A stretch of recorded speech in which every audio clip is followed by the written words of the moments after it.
proses gugatan dari Asosiasi Pemegang Saham Bank Jatim kepada pihak-pihak yang sudah keluarkan nomornya, sudah 801, berarti masyarakat seluruh Indonesia sudah bisa lihat di website penggugat siapa, tergugat siapa, tujuannya apa, nanti saya sampaikan. Sudah diterima, karena sudah diterima, sudah siap dijalankan gugatan itu. Insya Allah tanggal 11 Agustus pemenang gugatan.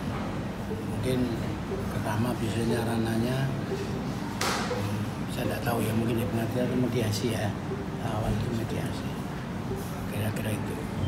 Bahwa kita menganggap ya asas praduga tidak bersalah ya, presumption of innocence, itu pemilihan direksi ada yang melanggar usia. Ini bukan bank BNI, bukan bank umum nasional, BNI, BRI, BTN, Mandiri dan lain sebagainya. Itu mungkin pakai hukum BT atau OJK, tidak ada batasan usia mungkin ya, saya tidak tahu. Tapi berkaitan bank pembangunan daerah, begitu bank pembangunan daerah berada di seluruh setiap provinsi se-Indonesia 38, terikat dengan peraturan daerah, khususnya tentang usia. Ya, teramat khusus di Provinsi Jawa Timur ini ada 3 perda itu, ya, 3 perda, peraturan Permendagri, peraturan daerah dan perda provinsi tentang usia. Semua ketiga-tiganya perda itu membatasi usia direksi pertama kali masuk 35. Nah ini kasihan ini kepada gubernur, ya. Tentunya dia mempercayakan sepenuhnya kepada tim yang namanya Kurenu sama Pansel. Ya, gimana nih Pansel kok masih meloloskan usia di atas itu? Sehingga saya gugat ini butuh kepastian hukum. Yang asasnya secara umum haknya sama ya kan. Saya di dewan pengadilan hak sama sebagai warga negara. Asasnya equality before the law. Saya kira pengacara saya sudah mahir semua dalam bidang itu, tapi sedikit saya menyampaikan teorinya itu. Ini menurut kita kan ini salah fatal. Kenapa dibiarkan? Nah, kalau usia dikini-demikian, yang ada usia, kalau dari Bank Jatim duluan diri internal, itu sadar begitu usianya mau menyalurkan diri, misalnya mendekati 53, mengundurkan diri dia. Karena dibatasi 35 sampai 55. Nah ini tidak akan teruskan saja. Bahkan ketika RUPS saya hadir di situ dan saya menanyakan tanggal 17 Maret 2022. Seorang pemimpin rapat menyatakan bahwa usia ini di perda, peraturan pemerintah dan sebagainya sudah saya konsultasikan kepada pemerintah pusat, sudah saya konsultasikan dengan ketua OJK maksudnya, dinyatakan tidak ada apa-apa. Nah saya kirim surat ini ke OJK baik Jakarta maupun Surabaya untuk menanyakan itu. Jika nanti OJK bilang saya tidak pernah bilang begitu, maka ini kebohongan tersendiri yang berakibat konsekuensi hukum, ya kan, di dalam RUPS yang dihadiri gubernur, bupati dan kepala daerah dan kita didengarkan seluruh dunia. Ada 10 negara yang beli saham di Bank Jatim dan dimungkinkan Josoro, JP Morgan malu kita di dunia. Ini go public kan tidak boleh main-main begitu, ya kan? Harus betul-betul. Kalau sampai ucapan itu nanti OJK menyatakan tidak pernah konsultasi dengan, bahkan dia menyatakan info yang saya terima sudah disetujui OJK. Sejak kapan OJK mengatur umur?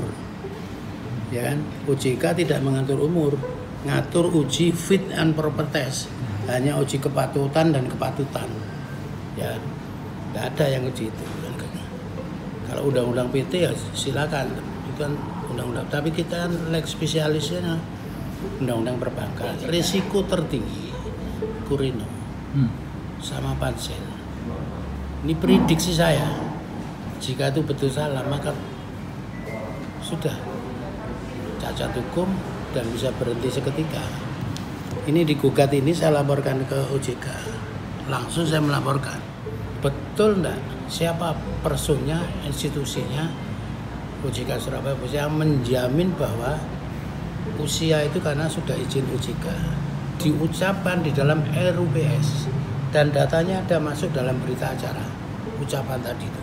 Saya kan juga, saya cinta Bang Jatim, cinta gubernur, tapi kan ini yang saya percaya perbuatannya melawan hukum menurut saya, perbuatannya yang merugikan kita kalau tidak diluruskan.